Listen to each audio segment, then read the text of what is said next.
وما تفعلوا من خير يعلمه الله وتزودوا فإن خير الزاد التقوى واتقون يا أولي الألباب۔ قابل صد احترام محترم سامعین اکرام، ہر قسم کی تعریفات اس خالق مالک ارض و سماوات کے لیے، اور لاکھوں کروڑوں درود و سلام آپ محمد مصطفیٰ صلی اللہ علیہ وآلہ وسلم کی ذات اقدس پر۔ اللہ تعالی نے انسان کو جو ذریت کی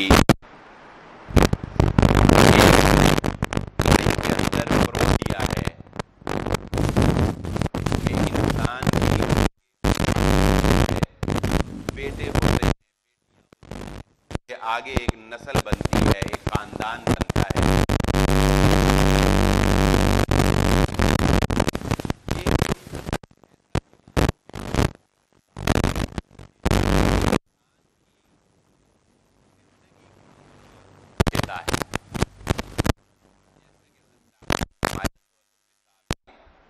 یہ آیت نکاح کے موقع کے اوپر لازماً خطبہ کے اندر پڑھی جاتی ہے کہ اللہ تعالی نے آدم علیہ السلام سے انسان کی تخلیق کا آغاز کیا اور پھیلا دیے اس آدم علیہ السلام سے اور ان کی زوجہ محترمہ سے بہت سے انسان۔ یہ سلسلہ ذریت، یہ اولاد کا سلسلہ چلتا رہا۔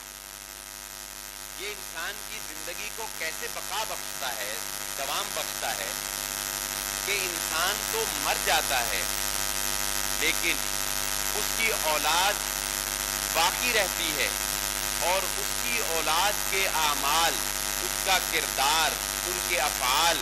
وہ انسان کے مرنے کے بعد بھی اس کے کام آتے رہتے ہیں، اس کے نام کو زندہ رکھتے ہیں۔ اسی لیے یہ بات آپ نے اکثر بزرگوں سے سن رکھی ہوگی کہ انسان کو اپنی زندگی کے اندر ایسے کچھ درخت ضرور لگانے چاہیے جن کی چھاؤں میں بیٹھ کر اس کی اولاد کی دل سے بے اختیار دعا نکلے۔ بالکل اس طرح جس طرح کہ ایک دفعہ ایک بزرگ کا واقعہ یہ بیان کیا جاتا ہے کہ 70 سالہ عمر میں ایک بزرگ ایک پھلدار پودا، جو کہ ہم جانتے ہیں کئی سال لیتا ہے پھل دینے میں، وہ ایک پودا لگا رہے ہیں، ایک درخت لگا رہا ہے۔ ایک نوجوان نے آ کر پوچھا کہ بابا جی، آپ عمر کے اس حصہ میں ہیں، آپ تو اس درخت کا پھل نہیں کھا سکیں گے، پھر آپ یہ درخت لگانے کی اتنی محنت کیوں کر رہے ہیں؟ تو بابا جی نے کہا کہ بیٹا، جو پھل میں نے کھائے ہیں وہ میرے بزرگوں کے لگائے ہوئے درختوں کے تھے۔ میرے بزرگوں نے جو درخت لگائے ان کے پھل میں نے کھائے، جو درخت میں لگا رہا ہوں اس کے پھل میری آنے والی نسل کھائے گی۔ یہی ہم نے اپنے آباء و اجداد سے سیکھا۔ انسان کو زندگی کے اندر ایسے کارہائے نمایاں ضرور کرنے چاہیے کہ جو اس کے مرنے کے بعد اس کی اولاد کے کام آئے اور اس کی اولاد اس کو جاری رکھے، کہ یہ انسان کے اعمال اس کے مرنے کے ساتھ مر نہیں جاتے۔ انسان کا جسم ضرور ختم ہو جاتا ہے، دنیا سے اس کا تعلق ضرور ختم ہو جاتا ہے، مگر اس کے افعال تا قیامت بھی زندہ رہنے کے لیے باقی موجود رہتے ہیں۔ اسی لیے انسان کے اندر خواہشات تو بہت سی پنپتی ہیں۔ انسان چاہتا ہے میں یہ مکان بنا لوں، انسان چاہتا ہے میں یہ فلاں کام کر لوں، انسان چاہتا ہے میں یہ فلاں کام کر لوں۔ خواہشات کا ایک سمندر ہے جو ہمارے اندر ہے،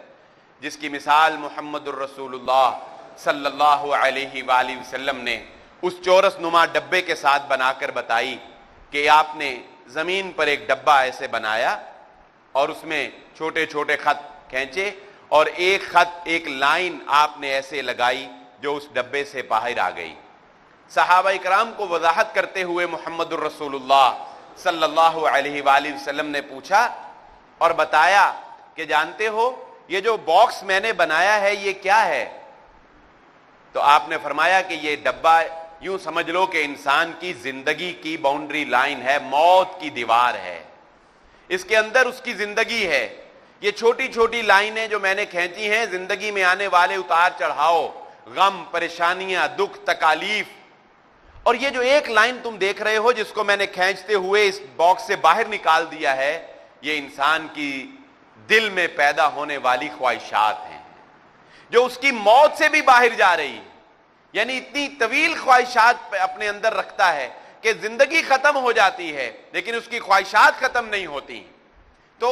کوئی انسان کا اس پر کوئی اختیار نہیں ہوتا، میرا کوئی اختیار نہیں ہے. میرے اندر جو خواہش پیدا ہونی ہے وہ ہو کر رہنی ہے. یہ جذبات میرے اندر رکھ دیے گئے ہیں، میں نے سوچنا ہی سوچنا ہے. فرق صرف اتنا ہے کہ میں اپنی زندگی کی کوئی ایسی خواہش بنا لوں کہ اس کی تکمیل کے لیے پھر میں ساری زندگی کوشاں رہوں، اور اگر میں اس کو مکمل نہ کر سکوں تو میری آنے والی نسل اس کو مکمل کر دے اور اس خواہش کی تکمیل میری زندگی کا حاصل بن جائے، میری زندگی کی کامیابی بن جائے. ایسی خواہشات اپنے اندر پیدا کریں کہ جو خواہشات پورا ہونے پر آپ کی زندگی کو بقا مل جائے، آپ کی زندگی کو دوام مل جائے. آپ کے مرنے کے بعد آپ کی وہ خواہش اگر آپ زندگی میں پورا نہ کر سکیں، جب آپ کی اولاد پوری کرے تو آپ کو فرشتے وہاں پر بتائیں کہ تیرے بیٹے نے تیرے بعد تیری خواہش پوری کر دی ہے، اللہ نے جنت میں تیرے درجات کو بلندی عطا کر دی ہے. کہ محمد الرسول اللہ صلی اللہ علیہ وآلہ وسلم نے ارشاد فرمایا، ایک شخص وفات پا گیا، اس دنیا سے چلا گیا، اور مرنے کے بعد فرشتوں نے اس کو بتایا، جب اس کی جنت میں درجات بلند کر دیے گئے تو اس نے کہا میں نے کچھ نہیں کیا، میں تو مر چکا ہوں، میں نے تو کوئی نیکی نہیں کی. تو فرشتوں نے اس کو بتایا کہ ہاں تو نے تو کوئی نیکی نہیں کی، مگر تیرے پیچھے سے تیرا ایک بیٹا ہے جو تیرے لیے مسلسل دعا کر رہا ہے. اللہ تعالیٰ نے تیرے اس بیٹے کی دعا کو تیرے حق میں قبول کر لیا ہے، اور اللہ نے اس کی دعا کے نتیجہ میں تجھے جنت میں درجات میں بلندی عطا فرما دی ہے. کہ اس کے مرنے کے بعد اس کی اولاد کے وہ اعمال اس کے کام آئے. تو میں اس جانب یہ تمہیدی گفتگو کرنا جو آپ کے سامنے رکھی ہے، میں اس جانب توجہ دلانا چاہتا ہوں کہ بہت سی خواہشات میں سے ایک خواہش انسان کی یہ بھی ہونی چاہیے، وسائل ہوں یا نہ ہوں، لیکن اگر وسائل ہوں پھر تو کیا ہی بات، لیکن وسائل نہ بھی ہوں تو ایک خواہش یہ بھی ہونی چاہیے کہ انسان اپنی زندگی میں اللہ کے گھر کی زیارت کر لے، انسان حج کر لے،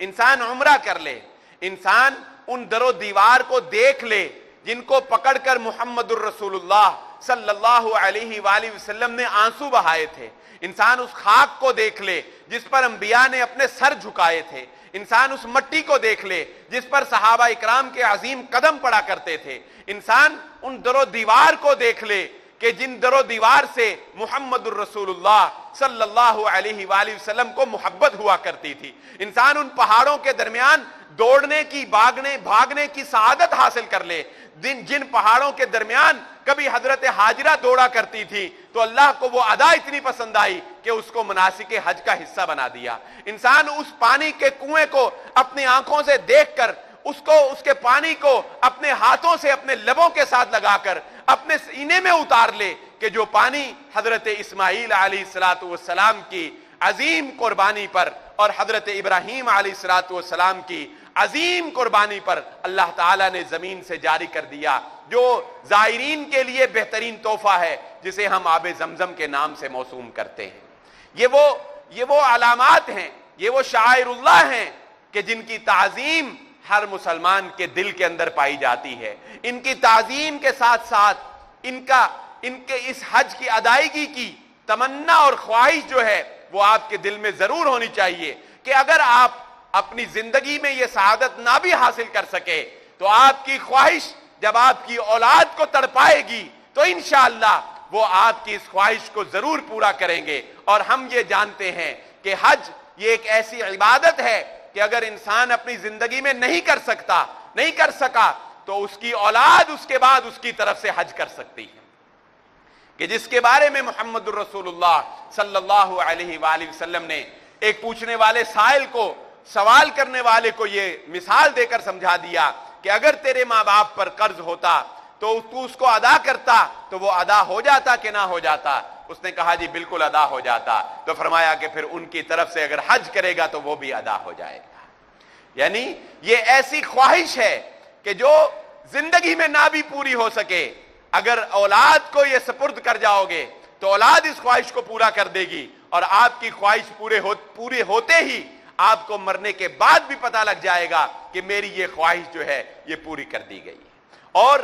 آج کچھ باتیں ان کی فضائل اور مناقب کے حوالے سے ہو جائیں کہ جب انسان کو کسی چیز کی اہمیت اور کسی چیز کی فضیلت کا علم ہوتا ہے تو دل کے اندر اس سے ملاقات کی تمنا، دل کے اندر اس کی زیارت کی تمنا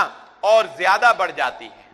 کہ مکہ اور مدینہ یہ دو شہر ایسے ہیں کہ جن سے ہمارے نبی محمد الرسول اللہ صلی اللہ علیہ وسلم کو محبت تھی۔ مکہ وہ شہر ہے کہ جس کو محمد الرسول اللہ صلی اللہ علیہ وآلہ وسلم چھوڑنا نہیں چاہتے تھے، آپ صلی اللہ علیہ وآلہ وسلم کو مجبور کر دیا گیا۔ آپ نے مکہ سے نکلتے ہوئے یہ کلمات کہے کہ میں تجھے چھوڑنا نہیں چاہتا لیکن تیرے رہنے والے مجھے یہاں رہنے نہیں دیتے ہیں۔ اور مدینہ وہ شہر ہے کہ جس وقت صحابہ اکرام نبی صلی اللہ علیہ وآلہ وسلم کے ساتھ ہجرت کر کے مدینہ گئے ہیں، حضرت عائشہ صدیقہ رضی اللہ تعالی عنہ فرماتی ہیں کہ مدینہ میں لوگ بہت زیادہ بیمار ہوا کرتے تھے، وہاں پر ایک بدبودار ایک نالا تھا گندے پانی کا جہاں سے بدبو آیا کرتی تھی، لوگ بہت بیمار ہوا کرتے تھے۔ جب صحابہ یہاں سے ہجرت کر کے گئے، حضرت ابوبکر صدیق رضی اللہ تعالیٰ عنہ بیمار ہو گئے، تو بیماری میں مکے کو یاد کر کر کے اشعار پڑھا کرتے تھے۔ حضرت بلال رضی اللہ تعالیٰ عنہ بیمار ہو گئے، بیماری میں مکے کو یاد کرتے تھے، اشعار پڑھ پڑھ کے مکے کی تعریفیں بیان کیا کرتے تھے۔ محمد الرسول اللہ صلی اللہ علیہ وآلہ وسلم نے دیکھا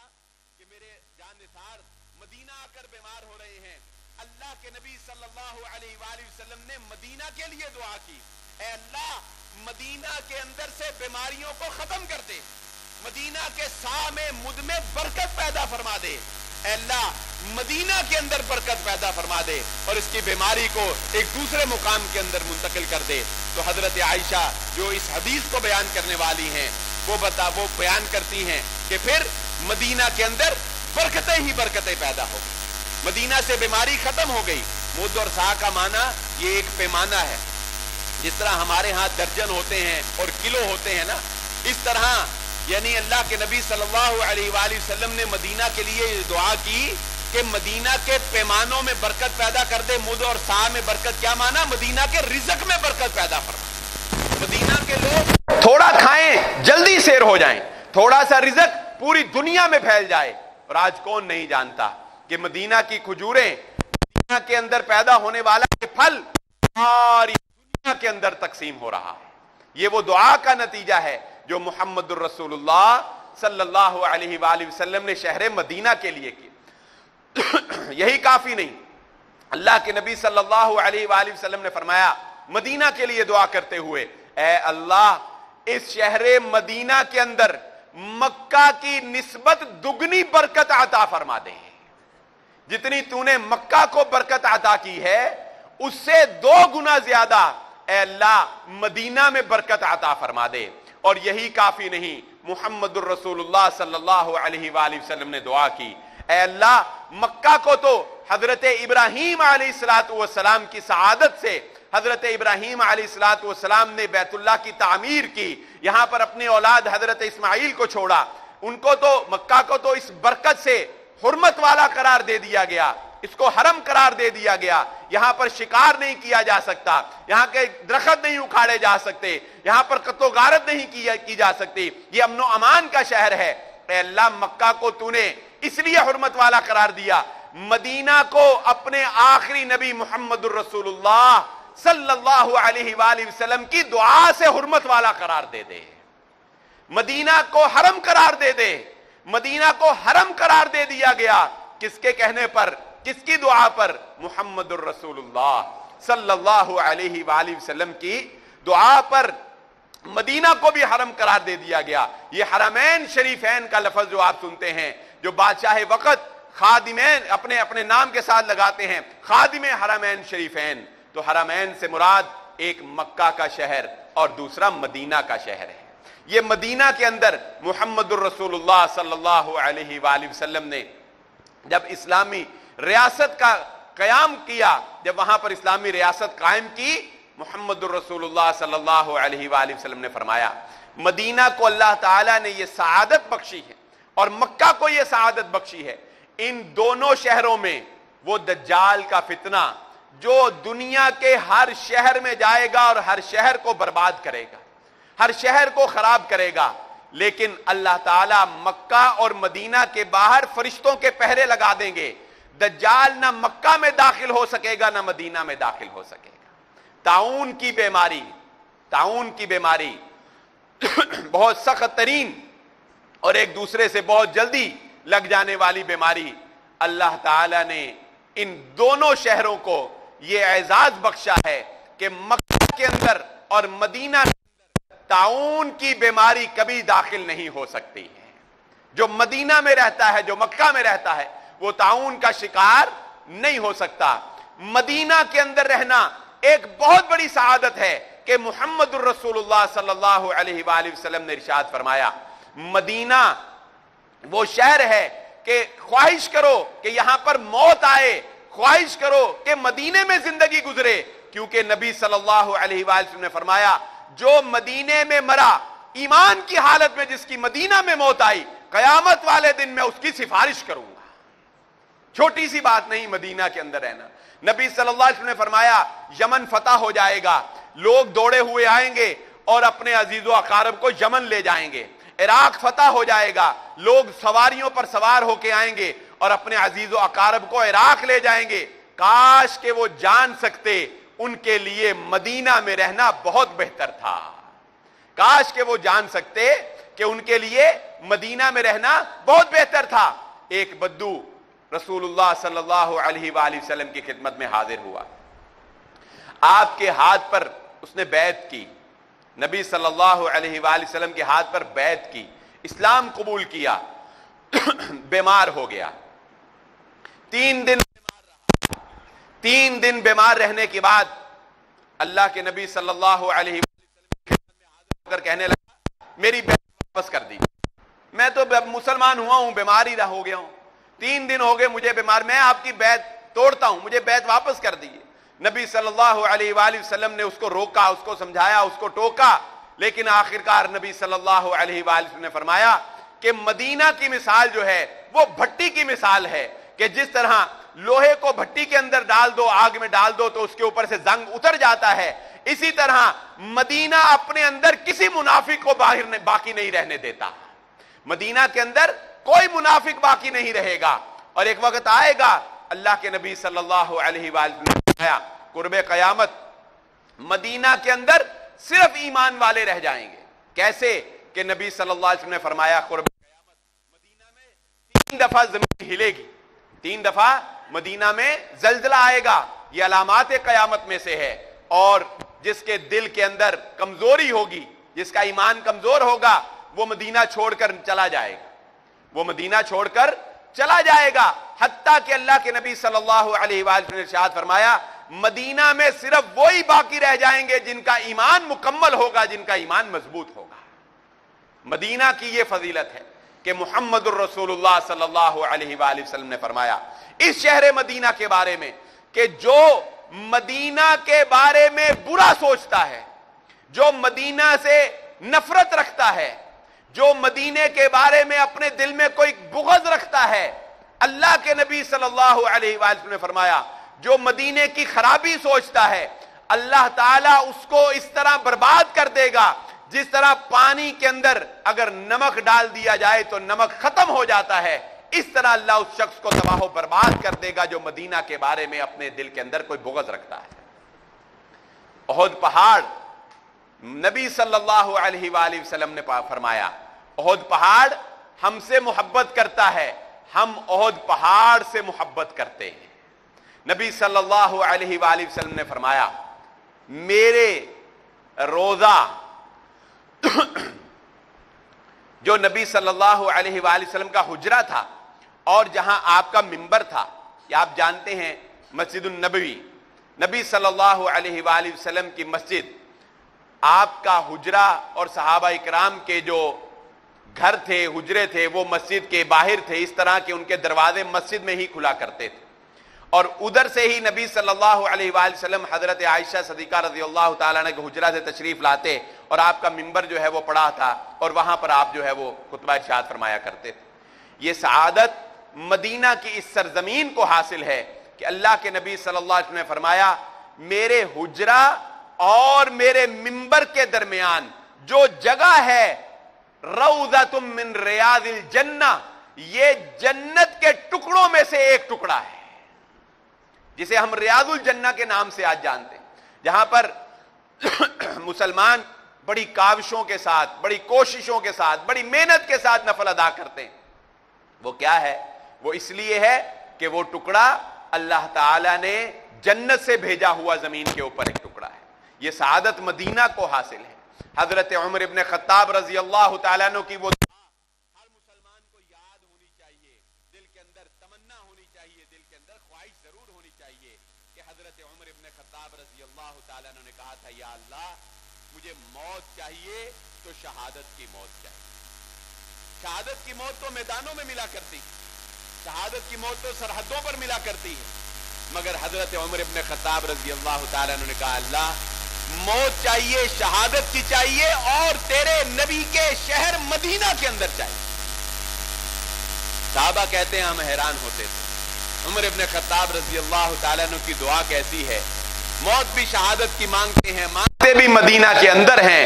اللہ تعالیٰ نے کیسی دعا قبول فرمائی کہ اللہ تعالیٰ نے مدینہ میں موت دی، اور مدینہ میں شہادت کی موت اللہ تعالیٰ نے عطا کی۔ نبی صلی اللہ علیہ وآلہ وسلم نے ارشاد فرمایا، جس شخص نے مدینہ کے اندر کسی بدعتی شخص کو پناہ دی، کسی ایسے شخص کو جو دین کے اندر بدعات پیدا کرتا ہے، جو دین کے اندر اضافہ کرتا ہے، جس شخص نے بدعتی کو مدینہ میں پناہ دی، نبی صلی اللہ علیہ وآلہ نے فرمایا اس پر اللہ کی لعنت، اس پر فرشتوں کی لعنت، نہ اس کا کوئی فرض قبول ہوگا، نہ اس کی کوئی نفلی عبادت ہوگی۔ اور جس وقت مکہ فتح ہو گیا، جس وقت مکہ فتح ہو گیا، آپ کا آبائی شہر بیت اللہ، اللہ کا گھر، جہاں پر حج کے لیے، جہاں پر پوری دنیا سے لوگ آتے ہیں،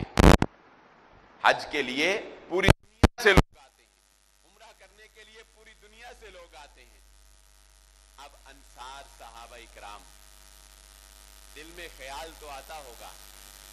کہ اب مکہ فتح ہو گیا ہے،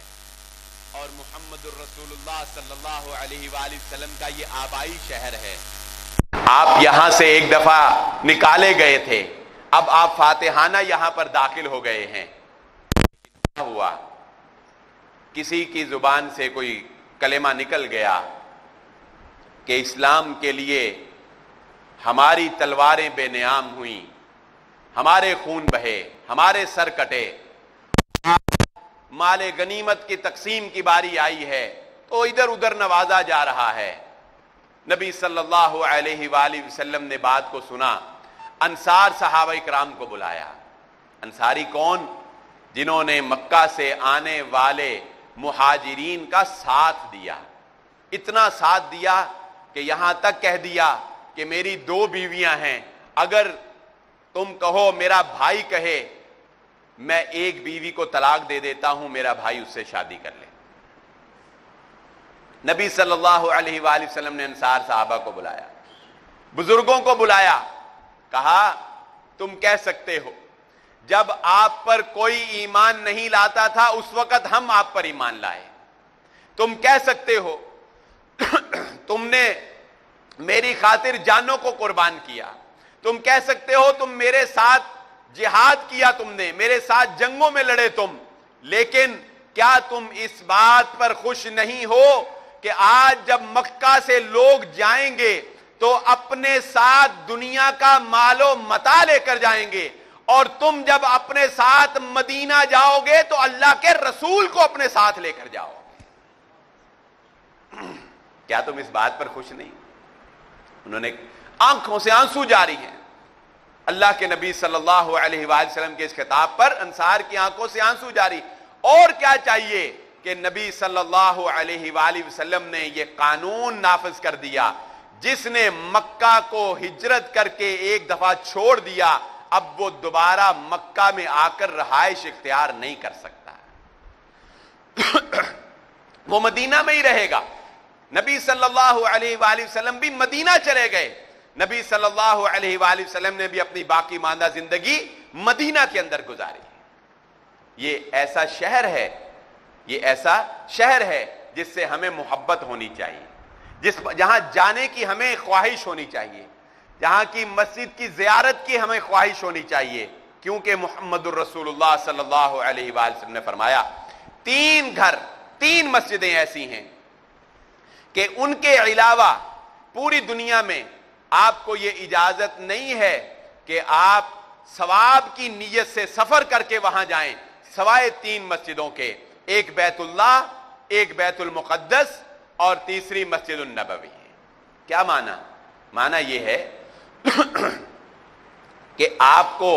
یہ مسجد ہے دارالسلام، مطلب یہ نہیں ہے کہ آپ سفر کر کے کسی دوسری مسجد میں جا کر جمعہ پڑھنا چاہیں تو آپ پڑھ نہیں سکتے. نہیں، یہ نہیں. آپ کے دل میں یہ تمنا یا یہ نیت نہیں ہونی چاہیے کہ اگر میں مسجد دارالسلام کے علاوہ لاہور جا کر کسی مسجد میں نماز پڑھوں گا تو مجھے زیادہ ثواب ہوگا. یہ نہیں ہو سکتا. زیادہ ثواب کی نیت سے ایک مسجد کو چھوڑ کر کسی دوسری دور والی مسجد میں جا کر نماز پڑھنے کی اجازت نہیں. زیادہ ثواب لینے کی نیت سے اگر سفر کیا جا سکتا ہے، اگر زاد راہ باندھا جا سکتا ہے تو وہ صرف بیت اللہ ہے جہاں پر ایک نماز 1,00,000 نماز کے برابر ثواب ہے. وہ بیت المقدس ہے، وہ مسجد النبوی ہے جہاں 1,000 نماز کے برابر ایک نماز کا ثواب جو عام مسجدوں میں پڑھی جاتی ہے وہاں پر پڑھی جائے 1,000 نماز کے برابر اللہ تعالیٰ ثواب عطا فرماتے ہیں. یہ اس مسجد کو، اور دیکھیے کیسی سعادت کی بات ہے کہ بیت اللہ کی نسبت تو اللہ کے ساتھ ہے. بیت اللہ جب ہم کہتے ہیں اللہ کا گھر، اس کی نسبت اللہ کے ساتھ ہے. بیت المقدس بھی مسلمانوں کا قبلہ اول رہا ہے، لیکن اللہ تعالیٰ نے یہ میرے اور آپ کے نبی محمد الرسول اللہ صلی اللہ علیہ وآلہ وسلم کو یہ اعزاز بخشا ہے کہ نبی صلی اللہ علیہ وآلہ وسلم کی مسجد النبوی کو بھی اللہ تعالیٰ نے ان دونوں قبلتین کے ساتھ اللہ تعالیٰ نے ان کو یہ مقام عطا فرما دیا کہ اس کی طرف بھی سفر کیا جا سکتا ہے. مسجد قباء کے بارے میں محمد الرسول اللہ صلی اللہ علیہ وآلہ وسلم نے یہ فضیلت بیان کی ہے کہ جو شخص مدینہ میں اپنی رہائش سے، جہاں بھی وہ رہتا ہے مدینہ میں، اپنی رہائش میں گھر سے وضو کرتا ہے، وضو کر کے مسجد قباء میں جا کے نماز ادا کرتا ہے، اللہ تعالیٰ اس کو ایک عمرہ کرنے کے برابر ثواب عطا فرما دیتے ہیں. یہ وہ سعادتیں ہیں کہ بنو سلمہ کے لوگ جو مسجد نبوی سے ذرا دور رہتے تھے، انہوں نے یہ ارادہ کیا کہ ہم اپنے دور کے مکانوں کو بیچ کر تو مسجد کے قریب آ جائیں، مکان لے لیں. اللہ کے نبی صلی اللہ علیہ وآلہ وسلم کو جب انہوں نے یہ بات بتائی آپ سے مشورہ کرنے کے لیے کہ ہم ایسا کرنا چاہتے ہیں، نبی صلی اللہ علیہ وآلہ وسلم کے چہرے پر اداسی چھا گئی. آپ صلی اللہ علیہ وآلہ وسلم نے انہیں کہا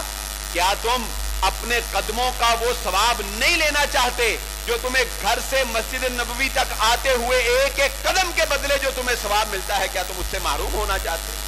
اللہ کے نبی صلی اللہ علیہ وسلم نے انہیں اجازت نہیں دی. لیکن محدثین نے اس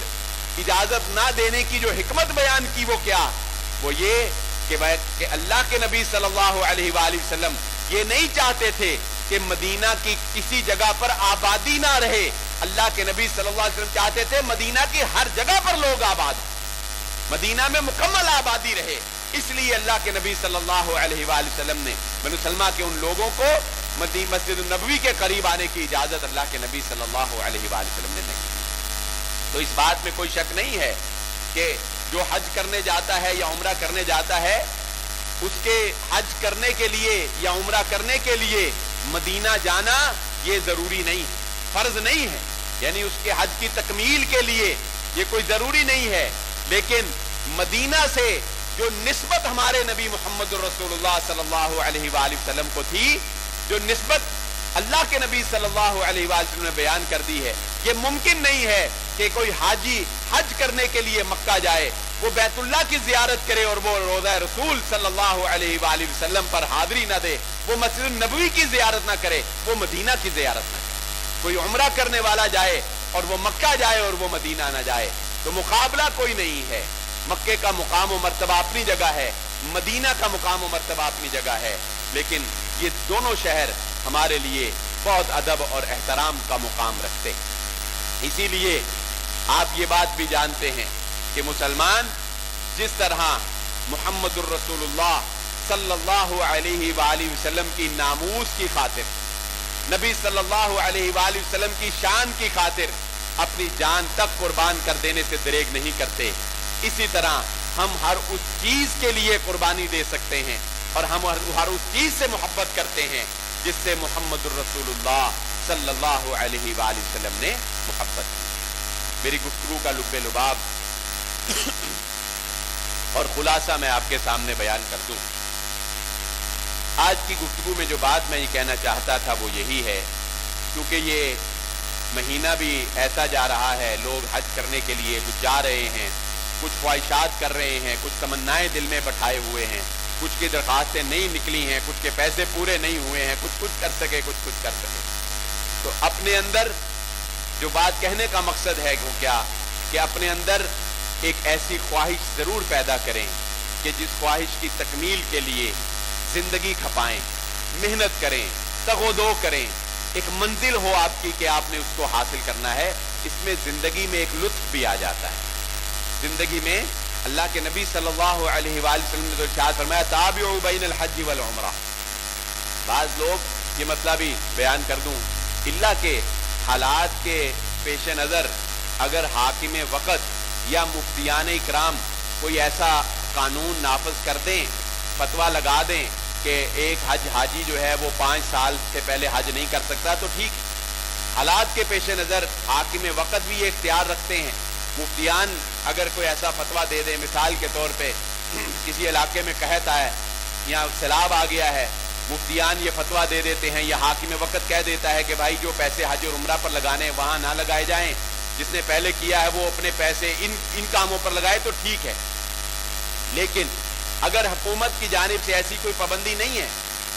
اور حالات کا کوئی ایسا تقاضا نہیں ہے تو کوئی پابندی نہیں ہے کہ چاہے آپ ہر سال حج کریں، چاہے آپ ہر ماہ عمرہ کریں، چاہے آپ ہر روز کریں، چاہے آپ جتنے مرضی کریں، کوئی پابندی نہیں شریعت میں۔ اللہ کے نبی صلی اللہ علیہ وسلم نے فرمایا تابعوا بین الحج والعمرہ، حج اور عمرے میں یکے بعد دیگرے کرتے رہو کہ حج اور عمرہ کرنے سے اللہ تعالیٰ فقر کو ختم کر دیتا ہے۔ کوئی یہ نہ سمجھے کہ اگر میں نے حج پر پیسے لگا دیے تو میں فقیر ہو جاؤں گا، میں غریب ہو جاؤں گا، یا میں نے عمرہ کر لیا تو میں فقیر اور غریب ہو جاؤں گا۔ نبی صلی اللہ علیہ وسلم نے فرمایا نہیں، حج اور عمرے یکے بعد دیگرے کرتے رہو، حج اور عمرے سے فقر ختم ہو جاتا ہے، فقیری ختم ہو جاتی۔ تو اپنے اندر یہ خواہش پیدا کر لیں کہ ہم نے بیت اللہ کا حج کرنا ہے، ہم نے مدینہ دیکھنا ہے، اپنے اندر مکہ سے محبت پیدا کریں، مدینہ سے محبت پیدا کریں۔ اللہ تعالیٰ سے دعا ہے اللہ مجھے اور آپ کو جو کہا اور جو سنا سمجھنے کی اور عمل کرنے کی توفیق عطا